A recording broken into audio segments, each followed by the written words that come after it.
यह कहानी है काला पानी नाम के उस जंगल की, जहाँ पेड़ों की शाखाएं इंसानी हाथों की तरह मुड़ी हुई हैं।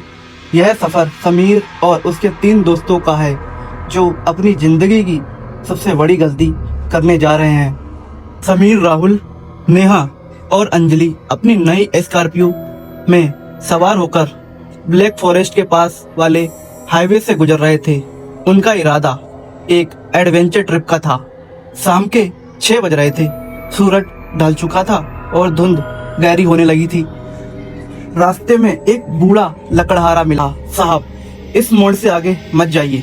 आज अमावस की रात है और इस जंगल की रूहें आज भी मेहमान तलाशती हैं। राहुल हंसा और बोला, बाबा, ये डरावनी वाली कहानियाँ पुराने जमाने में चलती थी। हमारे पास जीपीएस है और हिम्मत भी है। बूढ़े आदमी को यह भी पता था कि इन युवाओं का आखिरी सफर होने वाला है। ये जैसे ही गाड़ी जंगल के अंदर प्रवेश किया, तापमान अचानक गिर गया। शीशों पर ओस जमने लगी। अचानक जीपीएस की आवाज फटने लगी, बाएं मुड़े, दाएं मुड़े, सीधे नरक में जाएं।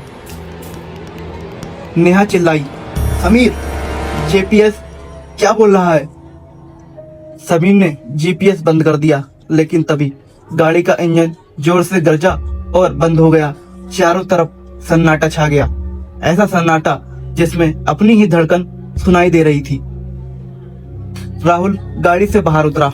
उसने टॉर्च जलाई, लेकिन रोशनी चंद फीट आगे ही जा रही थी, अंधेरे में विलीन हो रही थी। अचानक उसे झाड़ियों में कुछ सनसनाहट सुनाई दी। समीर, बाहर आओ, यहाँ कोई है, राहुल चिल्लाया। जब समीर बाहर आया तो राहुल गायब था। उसकी टॉर्च जमीन पर पड़ी थी, जिसका शीशा चकनाचूर हो चुका था। वे तीनों राहुल को ढूंढने के लिए जंगल के अंदर भागे। उन्हें दूर से राहुल की आवाज सुनाई दी, बचाओ मुझे, बचाओ। वे एक पुराने जर्जर मंदिर के पास पहुंचे, वहां जो उन्होंने देखा उससे उनका खून जम गया। राहुल हवा में लटका हुआ था, लेकिन उसे किसी की रस्सी नहीं थी, बल्कि पेड़ की टहनियों ने उसे जकड़ रखा था। पेड़ की छाल से खून रिस रहा था। नेहा और अंजलि चीख पड़ी। समीर ने हिम्मत जुटाकर चाकू निकाला और टहनियों को काटने की कोशिश करी, लेकिन जैसे ही उसने वार किया, पेड़ से एक भयानक अमानवीय चीख निकली। इस जंगल में जो आता है वो यही मिट्टी में जम जाता है। एक भारी गूंजती हुई आवाज चारों ओर से आने लगी। अचानक राहुल का शरीर पीला पड़ने लगा और देखते ही वह पेड़ के तने के पास समा गया। राहुल अब उस भूतिया जंगल का हिस्सा बन चुका था। डर के मारे नेहा बेहोश हो गई। समीर और अंजलि ने उसे घसीटते हुए गाड़ी की तरफ भागे, लेकिन रास्ता बदल चुका था। जहाँ सड़क थी वहाँ अब गहरी खाई और नुकीले कांटे बन चुके थे।